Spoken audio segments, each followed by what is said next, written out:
نبی صلی اللہ علیہ وسلم کی زندگی میں نبی کی پیدائش کا دن 62 مرتبہ 60 پر 2 مرتبہ آیا۔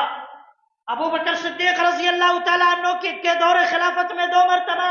عمر رضی اللہ تعالیٰ عنہ کے دور خلافت میں 11 مرتبہ، عثمان رضی اللہ تعالیٰ عنہ کے دور خلافت میں 12 مرتبہ، علی رضی اللہ تعالیٰ عنہ کے دور خلافت میں نبی کی پیدائش کا دن 5 مرتبہ آیا۔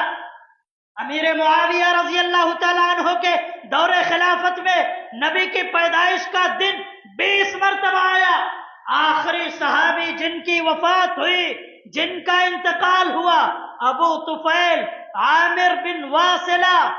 رضی اللہ تعالیٰ عنہ، ان کے انتقال تک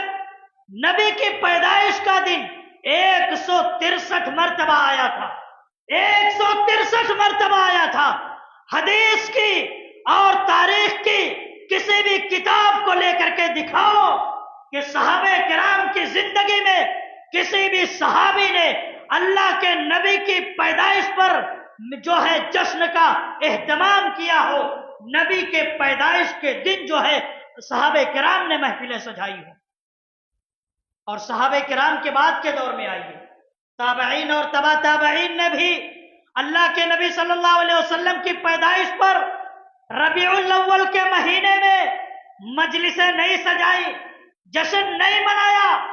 اس امت کے جو معتبر علماء گزرے ہیں ان کے یہاں بھی اس کا کوئی اہتمام نہیں تھا، بلکہ یہ ایسی چیز ہے،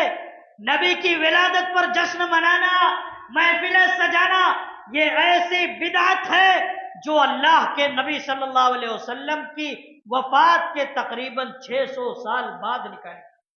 تقریباً 600 سال بعد نکالی گئی۔ اور جو لوگ ایسی بدعتوں کو انجام دیتے ہیں انہیں اللہ کے نبی صلی اللہ علیہ وسلم کے اس فرمان سے ڈرنا چاہیے۔ اللہ کے نبی نے فرمایا، من احدث فی امرنا ھذا ما لیس منہ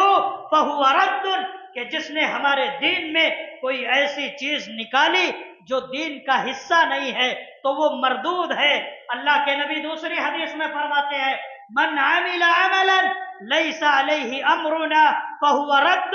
کہ جس نے کوئی ایسا عمل کیا جس کا ہم نے حکم نہ دیا ہو، جس پر ہماری مہر نہ ہو، تو وہ عمل مردود ہے۔ اسی طریقے سے یہ بدعتی جو آج دین کے نام پر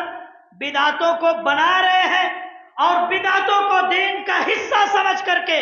اس کے اوپر عمل کر رہے ہیں، ایسے بدعتی جب کل قیامت کے دن نبی کے ہاتھ سے حوض کوثر پینے کے لیے جائیں گے، کوثر کا پانی اور مشروب پینے کے لیے جائیں گے، تو ایسے بدعتیوں کو اللہ کے نبی سے دور کر دیا جائے گا۔ اللہ کے نبی کہیں گے، یہ تو میری امت کے لوگ ہیں، یہ تو میری امت کے لوگ ہیں،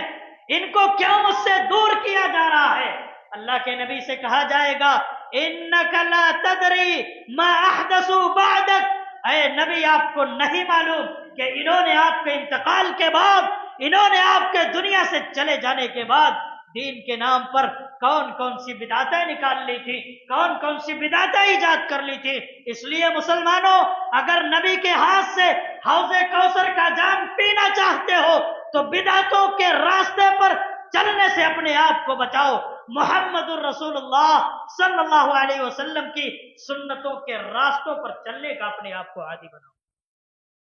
اسلامی بھائیوں، اگر اللہ کے نبی صلی اللہ علیہ وسلم سے حقیقی محبت ہے